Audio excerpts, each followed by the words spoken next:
지식재산가 사업 이야기를 전해드리는 김기환 TV.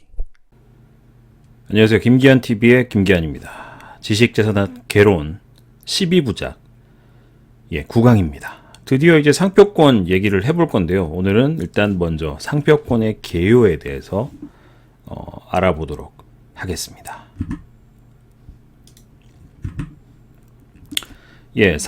상표권은 여러분들 다 아시는 것처럼 상표, 요런 이제 가게, 상호, 브랜드, 요런 상표를 보호하는 겁니다. 상표. 식별성이 핵심이에요. 식별성. 그러니까 LG다, 삼성이다 그러면은 이 상표를 보고 얘다 아니다. 이거를 이제 명확하게 구분할 수 있는 이 식별성이 핵심이고요.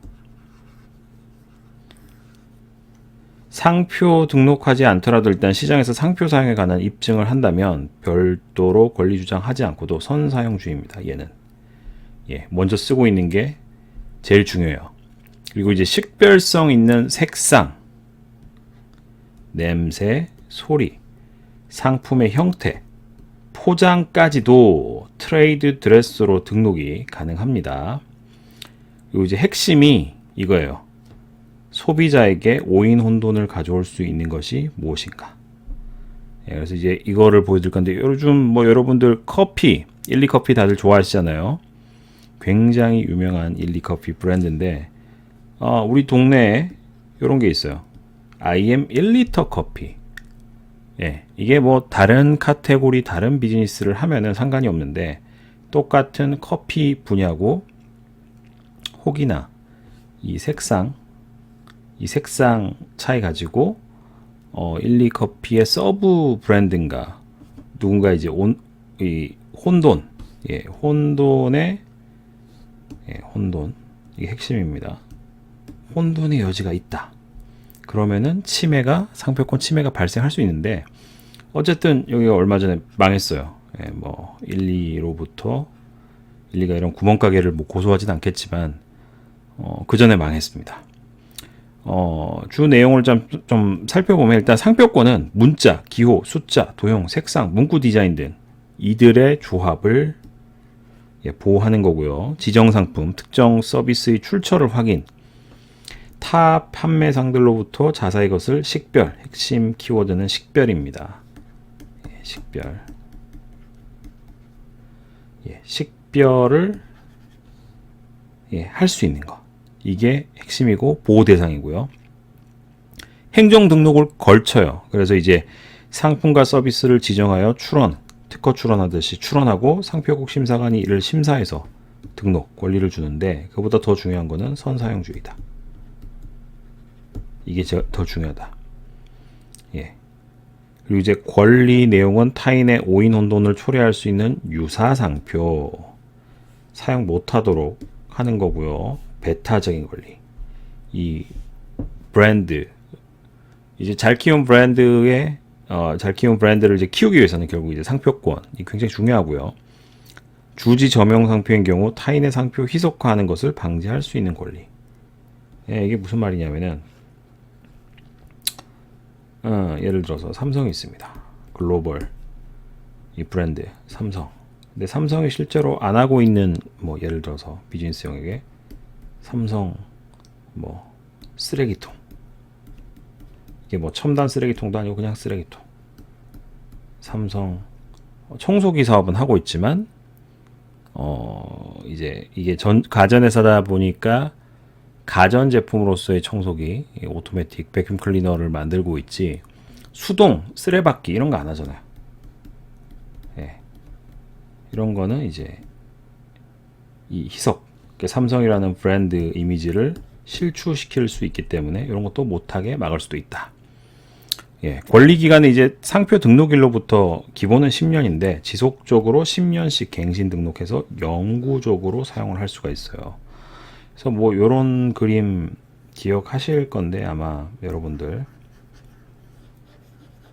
제가 강의할 때마다 제일 많이 이제 지식재산권에 대한 강의를 하면 많이 그리는 그림이 요런 그림입니다. 영업 비밀. 여기서 이제 저작권으로 보호를 받느냐, 특허로 보호를 받느냐. 그러니까 어쨌든 이거 가지고 사업 잘하면은 브랜드가 커지잖아요. 예, 브랜드 가치가 높아지잖아요. 그럼 결국은 궁극적으로는 상표 일로 오게 돼 있어요. 예, 그래서 정말 비즈니스 잘하고 앞에 이제 다른 지식재산권 가지고도 플레이를 잘했으면은 영구적 갱신이 가능하다. 이 상표권은 결국 기업의 브랜드를 보호합니다. 브랜드. 이 결국은 사업 잘해서 키울 수 있는 거지. 이거는 이제 사업하지도 않고 광고 홍보비 뭐 이런 거 쓰지도 않고 뭐 R&D 투자라든지 이런 거 잘해서 이제 파격적인 시장을 리딩할 수 있는 그런 제품 내놓지도 않고는 브랜드를 키울 수가 없어요. 이 브랜드라는 것은 특정한 판매인의 제품이나 서비스를 구분하는데 쓰이는 명칭이나 기호, 디자인 등을 일컫는 말이고요. 이거 유래가 말주인 구분을 위해서 이제 가축에게 찍는 낙인에서 유래가 되었습니다. 예, 뭐 아시는 분들 다 아시죠? 기업들이 이제 브랜드를 키우기 위한 대표 활동은 시장을 선도할 수 있는 차별화된 제품 개발. 이거 하는데 막대한 R&D 비용, 시간 쓰고 그래서 결과물로 뭐 특허 이런 게 나오는 거잖아요. 예, 나오는 거고 ATL, BTL 광고에 꾸준히 많은 비용, 노출, 지속적인 노출, TVCF 이런 게 이제 포함이 되겠죠. 그다음에 이제 뭐 이제 컨설팅 같은 거 받고 막대한 돈을 써가면서 브랜드의 아이덴티파이 철학 같은 걸 정의합니다. 그래야지 이제 타겟 고객 명확하게 공략을 할 수 있기 때문에 이게 이제 세월이 흐르면 올수록 바뀌는 이 고객층도 이제 맞춰서 이 브랜드에 대한 아이덴티티라든지 철학을 계속해서 정의를 할 수 해 나가는데 돈을 많이 쓰죠.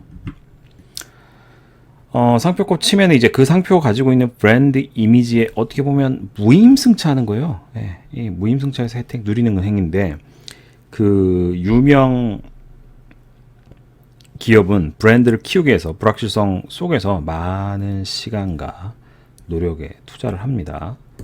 그래서 이제 뭐 돈, 사람, R&D, 뭐 마케팅, 시설, 블라블라블라블라 해서 이게 겨우 나오는 거예요. 될똥말똥. 나온다는 보장도 없고. 근데 이제 고객들이 유명 브랜드 인지도 제품인지 오인해서 이제 유사상표 제품 구매하는 경우가 많아요. 흔히 말하는 짝퉁. 이 유사상표 업체는 이제 이래서 유명 기업이 투자한 비용을 절대적으로 세이브. 그러니까 이제 뭐 올라타는 거예요. 남이 그동안 막 100년, 200년 해서 만들어 놓은 브랜드에 그냥 올라타는 거예요. 예. 그러면서 이제 유명 브랜드의 인지도를 이용해 제품 판매에 상대적으로 훨씬 수월하기 때문에 그래서 무임승차라는 표현을 쓰고요. 뭐 옛날에 지금은 이런 제품 없지만은 진짜 나이키는 요렇게 생겼는데 우리나라에서 처음에 이제 신발 만들던 공장들 나이스 엄청 팔아먹고 특히 요런 거에 이제 둔감했던 당시 이제 서민들은 많이 낚였죠. 가격이 싸니까. 예. 이걸 여러분들이 좀 아실 필요가 있습니다. 상표법의 목적. 예, 상표를 이제 보호함으로써 상표 사용자의 업무상의 신용 유지. 요거 도모하는 게 핵심이고요. 산업 발전에 이제 이바지함과 아울러 수요자의 이익을 보호함으로 수요자의 이익? 이게 왜 나오지라는 생각을 하실 건데 신용 유지라는 거는 예를 들어서 아까 얘기 드렸던 나이키가 가지고 있는 뭐 제품력, 품질 이런 게 있을 거잖아요. 근데 이제 짝퉁이 수준이 굉장히 낮으면은 그 이제 사서 쓰시는 분이 나이키에 대한 신뢰가 떨어지겠죠. 본인이 짝퉁을 샀다, 유사상표 샀다 이런 걸 특히나 이제 인지를 못할수록. 그리고 소비자 같은 경우도 수요자의 이익을 보호한다는 게 나이키 사러 온 고객인데 이분이 이제 유사상표 뭐 이런 게 나왔다. 예. 뭐 이런 게 나왔다. 이제 혼돈해서 이거 사는 거예요. 이제 이런 제품들은 되게 품질이나 만족도가 낮기 때문에 그러니까 이분은 이 나이키에 대한 품질이나 브랜드 인지도나 이거 보고 이제 살려고 했던 건데, 흔히 말로 이제 메이커 제품에 대한 신뢰 때문에 살려고 했던 건데 사기를 당하는 거죠. 그래서 이제 수요자의 이익을, 이 잘못된 물건 사면 새로 사야 되니까 이거를 이제 보호하기 위해서 이렇게 한 거고요. 상표 사용자의 재산적, 경쟁 우위적인 이익을 보호하고, 수요자가 원하는 상품을 손쉽고 정확하게 선택할 수 있게 하며, 이것도 웃기는 건데 이 짝퉁들이 있으면은 이 짝퉁인가 아닌가, 이거 뭐 무조건 나이키 직영점 아니면 딴 데서 사는 거는 불안한가, 인터넷 사는 건 불안한가, 이런 생각을 하게 된다는 거죠. 국가적으로는 이제 상거래 질서를 유지하게 함으로써 산업 발전에 결국은 이바지한다. 그러니까 정정당당하게 노력한 이들이 이 많은 수익이라든지 이런 거를 가지고 갈 수 있도록 보호한다는 거고, 상표 보면 이제 특허법, 실용신안법, 디자인보호법, 저작권법 등과 함께 지식재산권법의 일부를 이룹니다. 그래서 제가 항상 IP, 지식재산을 얘기를 하면은 특허, 디자인, 그리고 뭐가 있죠? 저작권. 마지막으로 상표. 이 앞에 것들이 이제 플레이를 잘해주고 가치가 높을수록 이 상표권 키우는데 기여를 많이 하기 때문에 요걸 하나 이제 패키지로 보고 있고요. 상표법과 이제 부정경제방지법의 공통점하고 차이가 있습니다. 공통점과 차이. 부정경제방지법은 영업비밀이라든지 이런 거 보호하기 위한 법인데, 영업상 표지에 의해 혼동을 초래하는 행위를 저지하고 공정한 경쟁을 유도하는 기능을 수행한다는 점이 일단 같고요. 상표법은 상표 등록에 의해 상표권이라는 독점 배타권을 부여해요. 특허처럼. 근데 이제 동일 이제 유사한 상표를 사용하는 것을 일률적으로 금지. 카피라이트 같은 경우도 이제 그 저작권 같은 경우도 복사할 수 있는 권리, 이런 거 이제 막잖아요. 부정경쟁 방지법은 상표 등록과 관계없이 수요자 간에 널리 알려진 표지와 혼돈이 발생하는 행위를 개별적으로 금지합니다. 그래서 선사용주의에 힘을 더 실어주는 거죠. 상표법의 기본 원칙에 대해서 좀 살펴보겠습니다. 첫 번째, 상표법은 상표의 사용이 아니라 등록이라는 행정처분에 의해서 발생한다. 이게 등록주의. 특허나 디자인 특허 똑같이 따라가죠. 저작권은 등록이 없습니다. 동일하거나 유사한 상표가 2개 이상 출원된 경우에는 가장 앞선 출원에 대해서만 상표 등록을 인정한다. 선출원주의. 그러니까 내가 먼저 이 상표권 만들었어요 하고 선언하는 것처럼. 특허, 디자인 특허 동일하죠. 국가가 모든 출원의 등록 요건을 심사한 후에 등록 여부를 결정한다. 그러니까 철저하게 심사주의. 개인이 심사하는 것도 아니고 내가 너한테 뭐 상표권 줄게, 이가 뭐 이제 사단법인이라든지 밖에서 하는 게 아니라 정부, 철저하게 정부, 공인된 국가가 이걸 한다는 거고요. 한 건의 출원에서는 한 개의 표장, 2개 이상의 류 구분에 속하는 다수의 상품 또는 서비스를 기재하여 출원할 수 있다. 그러니까 이게 결국 표장 하나, 디자인 특허도 디자인 하나당 하나씩 출원할 수 있잖아요. 대신에 요 브랜드 이제 예를 들어서 나이키라는 이 마크 하나 가지고 이게 뭐 의류도 될 수 있고 뭐 신발도 될 수 있고 뭐 카테고리가 클래스가 쭉 있는데 가전은 없을 거예요. 예를 들면 이제 이런 식으로 이제 속하는 상품 서비스 기재해서 출원할 수 있습니다.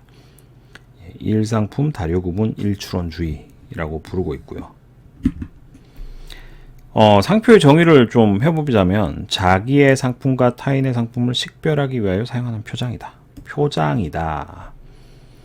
표장이라 하면은 앞에서 제가 이제 그 요약본 때 살짝 얘기 드렸는데 기호, 문자, 도형, 소리, 냄새, 입체적인 형상, 홀로그램, 동작 또는 색채 등으로서 그 구성이나 표현 방식에 상관없이 상품의 출처를 나타내기 위해 사용하는 모든 표시, 이게 표장이라고 합니다.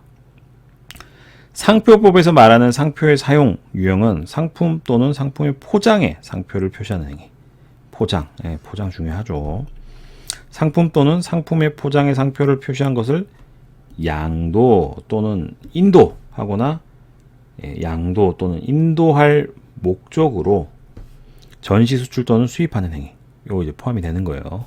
그리고 상품에 관한 광고, 정가표, 가격표입니다. 거래 서류, 그 밖의 수단의 상표를 표시하고 전시하거나 널리 알리는 행위. 그러니까 이 뭐 그 밖의 서류라고 하면은 이게 뭐 계약서, 가전제품 같은 거 살 때도 계약서 씁니다. 그리고 이제 뭐 예를 들면 품질 보증서 이런 거 다 포함이 돼요. 그래서 이번 시간에는 일단 상표법에 대한 컨셉을 일단 아셨는데 상표법에 의해 보호되는 이제 다른 표지 이런 게 있어요. 그러니까 상표가 아닌 이런 게 있습니다. 유사한. 그래서 조금 아실 필요가 있는 게 일단 첫 번째가 단체 표장입니다. 상품을 생산, 제조, 가공, 판매하거나 서비스를 제공하는 자가공동으로 설립한 법인, 직접 사용하거나 그 소속 단체원에게 사용하게 하기 위해 나온 표장, 이런 것들. 청송사가, 하동 녹차 참숭어, 담양 한우 이런 것들. 요게 있고 그 다음에 증명표장이라는 게 있습니다. 증명표장, 이 상표법에 의해 보호되는 다른 표지. 상표는 아닌데 어떤 상품이 정해진 품질이나 원산지, 생산 방법, 뭐 그 밖의 특성을 충족하는 것을 증명하기 위하여 사용하는 표장. 이 대표적인 게 이제 올마크, 뭐 KS 마크, 뭐 이런 것들 있잖아요. 최근에는 이제 음식에 F&B 분야에서 많은 이제 HACCP 안전관리 인증 마크, 광양 불고기 마크, 광양 망독정어 마크 이런 거. 우리는 진짜 광양 망독정어만 판다 할 때 이런 거 이제 쓴다는 거죠. 마지막으로 이제 업무 표장. 익숙하시죠? 이거는 영리를 목적으로 하지 아니하는 결국은 비영리예요. 그냥 쉽게 비영리라고 하면 되는데 비영리하고 영리단체의 차이를 간단하게 얘기를 드리면은 BP 구간, 그러니까 이제 돈이 벌리는 손익이 나면은 이거를 영리 기업은 다 이제 빼갈 수가 있어요. 근데 비영리는 이 돈, 현금이 딱딱딱딱 쌓이는 거, 이거를 못 빼가요. 요 차이입니다. 그러니까 비영리 법인 그런다고 해서 돈을 안 버는 법인이라고 오해를 하신 분들이 너무 많아서 이거는 좀 간단하게 참고하시라고 알려드렸고요. 비영리 어쨌든 요 이제 업무를 나타내기 위해서 사용하는 표장, 비영리 목적의 업무를 표시하기 위하여 사용하는 것. 그러니까 제가 개인적으로 조금 특수한 이해관계도 있고 제가 개인적으로 좋아하는 이제 선배님, 박사과정 선배님이 여기 이제 이사님으로 계신 한국발명진흥회. 제가 수시로 강연이라든지 출장을 위해서 국내에서 주구장창 타고 다니는 이 코레일, 한국철도. 이거 이제 조금 있으면 제가 또 이제 심사위원 하러 가야 돼요. 서울시 직업계고 창의아이디어 경진대회 심사위원을 하고 있는데 그 서울특별시 이런 것들 다 업무 표장입니다. 그래서 오늘 시간에는 상표법이 뭐다? 제일 기본적인 거. 상표권이 뭐다? 무엇을 보호하기 위한 거다? 핵심은 식별성.